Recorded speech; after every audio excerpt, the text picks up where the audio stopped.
아침에 눈을 뜨면서 오늘도 이렇게 살아야 하나라는 생각이 드신 적 있나요? 출근길 지하철에서, 회의실 책상 앞에서, 잠들기 전 어두운 방 안에서 설명할 수 없는 공허함이 가슴을 짓누르는 순간 말이에요. 우리는 성실하게 살아왔습니다. 부모님이 원하는 대학에 갔고, 사회가 인정하는 직장에 다니며, 주변 사람들이 부러워하는 삶을 살고 있어요. 그런데 이상합니다. 겉으로는 성공적으로 보이는 이 삶이 왜 이렇게 공허하고 불안할까요? 오늘 이 영상에서는 당신이 느끼는 그 불편함의 정체가 무엇인지, 그리고 진짜 나로 살아간다는 것이 어떤 의미인지 함께 탐구해 보려 합니다. 이 여정이 여러분의 삶에 작은 변화라도 가져다 줄 수 있기를 바라며 함께하고 싶으시다면 구독과 좋아요로 마음을 나눠주세요. 그럼 시작하겠습니다. 아침마다 거울 앞에 선 당신은 정말 당신 자신을 보고 있나요? 아니면 남들이 원하는 모습을 보고 있나요? 취약성과 진정성 연구로 유명한 브레네 브라운은 이렇게 말했습니다. 우리가 진정한 자신을 숨기고 살 때 우리는 존재하지만 살아있지 않은 것이다.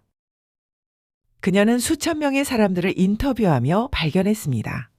우리가 느끼는 공허함의 대부분은 진짜 나를 숨긴 채 타인이 원하는 나의 탈을 쓰고 살아가는 데서 온다는 것을요. 진정성을 잃은 삶은 겉으로는 완벽해 보여도 내면은 텅 빈 공간처럼 메마르고 차갑습니다. 바로 이것입니다. 우리는 부모님의 기대, 사회의 시선, 친구들의 성공 속에서 진짜 나를 잃어버린 채 설명할 수 없는 공허함과 불안 속에서 하루하루를 견디고 있습니다. 이러한 현상을 설명하는 강력한 개념이 있습니다. 영국의 소아과 의사이자 정신분석가였던 도널드 위니캇이 제시한 거짓짜기입니다. 위니캇은 아이가 성장하는 과정에서 부모의 사랑과 인정을 받기 위해 자신의 진짜 욕구를 억누르고 부모가 원하는 모습으로 자신을 재단한다는 것을 발견했습니다. 착한 아이가 되어라. 공부 잘하는 아이가 되어라. 말 잘 듣는 아이가 되어라. 이런 메시지들 속에서 우리는 점차 진짜 자기를 깊숙이 묻어버리게 됩니다. 문제는 이렇게 형성된 거짓 자기로 사는 삶이 겉으로는 성공적으로 보일지 몰라도 내면에서는 끊임없는 공허감과 이게 다가 아닌 것 같은 느낌을 만들어낸다는 것입니다. 부모가 원하는 직업을 선택했고 사회가 성공이라 부르는 길을 걸었으며 주변이 안정적이라 말하는 선택들을 해왔습니다. 하지만 이 모든 것들이 정작 나의 선택이 아니었다면 어떻게 될까요? 이는 존재론적 불안으로 이어집니다. 아무리 외부적 성취를 쌓아도 채워지지 않는 내적 갈증. 나는 대체 누구인가라는 근본적인 질문 앞에서 우리는 무너집니다. 하버드 대학교의 연구에 따르면 외부의 기대에 맞춰 살아가는 사람들은 우울증과 불안장애 발병률이 일반인보다 2배 이상 높다고 합니다. 당신이 느끼는 이 불편함은 잘못된 것이 아니라 오히려 당신의 진짜 자아가 보내는 신호입니다. 이건 내가 아니야. 나는 이렇게 살고 싶지 않아. 당신은 앞으로도 계속 남이 원하는 나의 모습으로 살아가며 죽는 순간 나는 과연 누구였을까라는 질문과 마주하고 싶으신가요? 거짓 자아로 살아가는 삶은 공허합니다.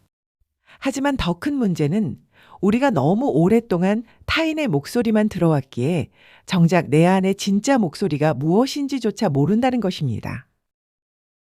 그렇다면 이제 질문을 바꿔야 할 때입니다. 남들이 원하는 나는 무엇인가가 아니라 내가 진짜 원하는 것은 무엇인가로 말이에요. 다음 사유에서는 당신 내면의 진짜 목소리를 찾는 방법에 대해 이야기해 보겠습니다. 주말에 뭐 하고 싶어? 라는 질문에 정작 자신이 진짜 원하는 게 무엇인지 답하지 못한 적이 있나요?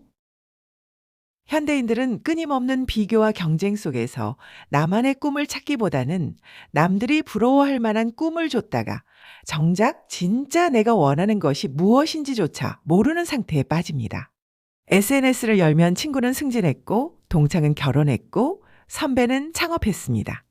우리는 그들의 성공을 보며 나도 저렇게 되어야 하나라고 생각하지만 정작 내가 진짜 원하는 것은 무엇인가? 라는 질문 앞에서는 침묵합니다.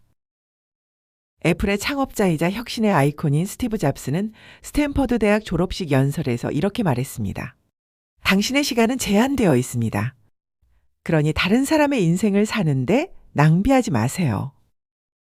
잡스는 자신이 20대에 창업한 애플에서 쫓겨나는 경험을 했지만 그 과정에서 자신이 정말 사랑하는 것이 무엇인지 발견했다고 말합니다.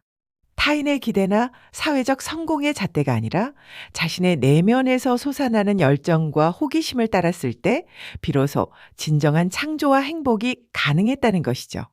하지만 우리는 너무 오랫동안 타인의 목소리에 귀 기울이느라 정작 내 안에서 속삭이는 진짜 열망의 소리를 듣지 못한 채 살아왔습니다. 자기결정 이론을 제시한 에드워드 대시와 리처드 라이언의 연구를 살펴볼 필요가 있습니다. 이들은 인간에게는 자율성, 유능성, 관계성이라는 세 가지 기본 심리 욕구가 있다고 말합니다. 이 중 가장 중요한 것이 바로 자율성입니다. 자율성이란 단순히 혼자서 결정한다는 의미가 아니에요. 내 선택이 진정으로 나로부터 나온 것이라고 느끼는 것, 외부의 압력이나 보상 때문이 아니라 내 내면의 가치와 욕구에서 출발한 것이라고 확신하는 것입니다. 대시와 라이언은 수십 년간의 연구를 통해 발견했습니다. 사람들이 자율성을 경험할 때 비로소 진정한 동기, 지속적인 행복, 그리고 삶의 의미를 느낀다는 것을요. 문제는 우리 대부분이 외재적 동기, 그러니까 돈이나 명예, 남의 인정 같은 것에 이끌려 살아가며 정작 진짜 좋아하는 것, 의미 있다고 느끼는 것들은 무시한다는 점입니다. 연봉이 높아서 남들이 부러워해서 부모님이 기뻐하셔서 선택한 길은 당장은 만족스러울 수 있습니다. 하지만 시간이 지나면서 우리는 깨닫게 됩니다. 이 모든 보상이 채워주지 못하는 공허함이 있다는 것을요. 연구들은 일관되게 보여줍니다. 외재적 보상으로 얻은 성공은 일시적 만족을 주지만 내재적 동기로 추구한 목표는 지속적인 행복과 성취감을 가져온다는 것을 하버드 대학교에 75년간 진행된 성인 발달 연구에서도 같은 결론이 나왔습니다. 진정으로 행복한 사람들은 타인의 기준이 아닌 자신의 내면에서 우러나온 가치를 따라 살아간 사람들이었습니다. 당신의 내면에는 이미 답이 있습니다. 중요한 건 그 목소리를 듣겠다는 용기입니다. 조용히 앉아서 자신에게 물어보세요. 지금 내가 하고 있는 일이 정말 내가 원해서 하는 건가? 아니면 누군가를 기쁘게 하기 위해, 누군가에게 인정받기 위해 하는 건가? 당신은 언제까지 좋아 보이는 삶을 살면서 좋아하는 삶을 포기할 건가요? 진짜 내가 원하는 것을 찾는 것, 그것은 용기가 필요한 일입니다. 하지만 더 두려운 것은 그 꿈을 찾고 나서도 이게 정말 내 길이 맞을까? 나중에 후회하면 어쩌지? 라는 불안 속에서 주저하는 것이에요. 여기서 우리는 마지막 질문과 마주합니다. 진짜 나로 산다는 것은 한 가지 꿈에 평생을 걸어야 한다는 뜻일까요? 아니면 끊임없이 변화하고 진화하는 나를 받아들이는 것일까요? 이제 마지막 사유로 넘어가 보겠습니다. 한 가지 꿈만 평생 좇아야 한다는 생각이 오히려 당신을 불행하게 만들고 있는 건 아닐까요? 우리 사회는 일관성과 한 우물 파기를 미덕으로 여기며 꿈을 바꾸는 것을 실패나 우유부단함으로 치부합니다. 20대에 세운 목표를 30대, 40대까지 변함없이 추구하는 사람을 의지가 강한 사람이라 칭찬하고 중간에 방향을 바꾸는 사람을 끈기가 없는 사람이라 비난하죠. 하지만 이런 고정된 시선은 오히려 우리를 과거에 가둬버립니다. 먹고 기도하고 사랑하라의 저자이자 창의성 연구자인 엘리자베스 길버트는 이렇게 말했습니다. 행복은 목적지가 아니라 여행 방식이다. 우리는 끊임없이 다시 시작할 수 있다. 길버트는 베스트셀러 작가로 성공한 후에도 여러 번 인생의 방향을 바꿨습니다. 소설을 쓰다가 논픽션으로, 여행 작가에서 창의성 강연자로. 그녀는 말합니다. 우리가 한 가지 정체성에 집착하는 순간 우리는 성장을 멈춘다고요.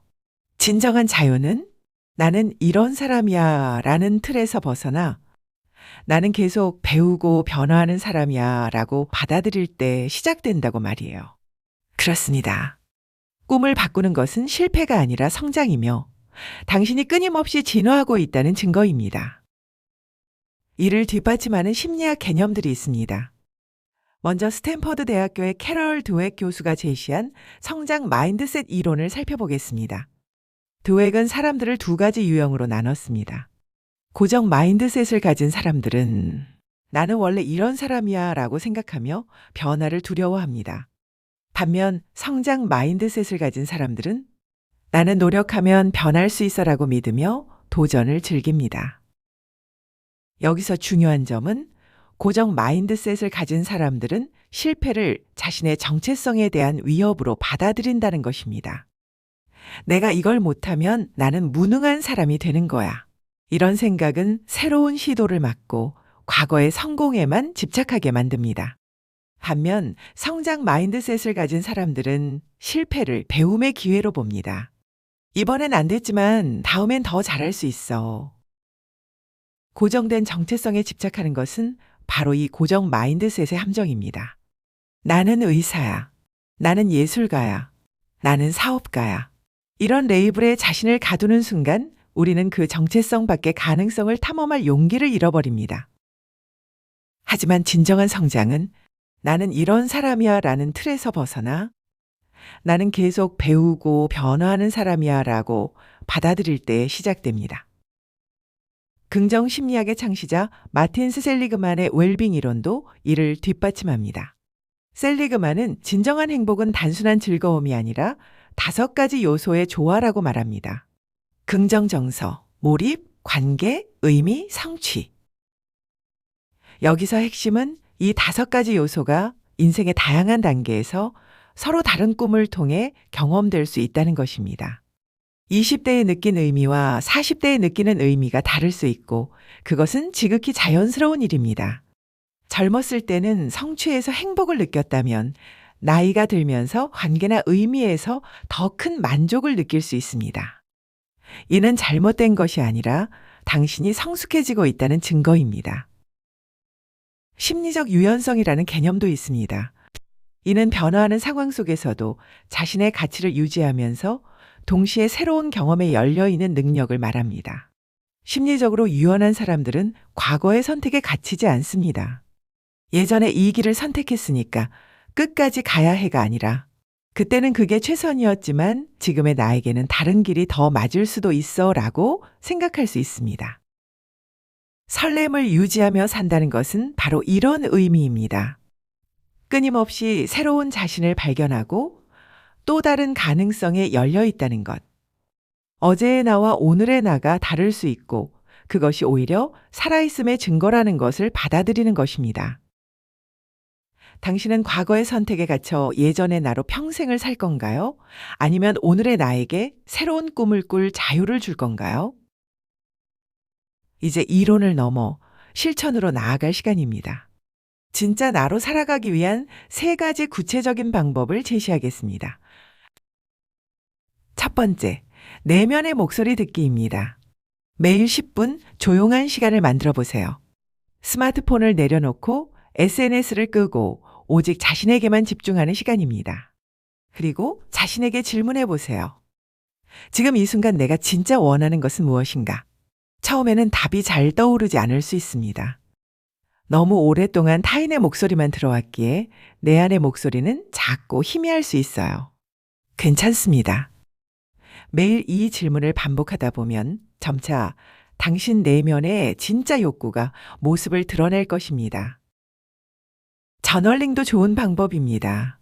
하루를 돌아보며 가장 설렜던 순간, 가장 의미 있다고 느꼈던 순간을 기록해 보세요. 오늘 이 일을 할 때 시간 가는 줄 몰랐어. 이 대화를 나눌 때 정말 행복했어. 이런 순간들 속에 당신의 진짜 열망이 숨어 있습니다. 두 번째, 작은 실험을 시작하는 것입니다. 궁금했던 클래스 하나, 읽고 싶었던 책 한 권, 가보고 싶었던 장소 하나. 이게 내 길이 맞을까? 고민만 하지 말고 작게라도 경험해 보세요. 실패해도 괜찮습니다. 아니, 실패라는 개념 자체를 버리세요. 당신이 시도한 모든 경험은 실패가 아니라 데이터입니다. 아, 이건 나랑 안 맞네 하는 것도 중요한 발견입니다. 그건 역시 당신을 진짜 자아에 가까이 데려다주는 소중한 정보니까요. 그리고 당신의 선택을 지지해주는 사람들과 더 많은 시간을 보내세요. 넌 왜 그런 걸 하려고 해? 라고 비난하는 사람이 아니라 네가 하고 싶은 거 한번 해봐라고 응원해주는 사람들 말입니다. 관계도 선택입니다. 당신을 과거에 가두려는 사람이 아니라 당신의 성장을 함께 기뻐해주는 사람들과 함께 하세요. 세 번째, 진화하는 나를 선언하는 것입니다. 꿈을 바꾸는 것에 죄책감을 느끼지 마세요. 대신 이렇게 선언하세요. 나는 계속 진화하는 사람이다. 내 꿈이 바뀌는 것은 내가 성장하고 있다는 증거다. 나는 죽는 날까지 설렘을 선택할 것이다. 이 선언을 적어서 자주 보이는 곳에 붙여두세요.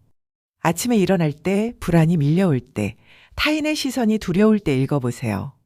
당신의 인생은 남들이 정한 단 하나의 정답이 아니라 당신이 매 순간 선택하고 창조해가는 아름다운 여정입니다. 20대의 꿈과 40대의 꿈이 달라도 괜찮습니다.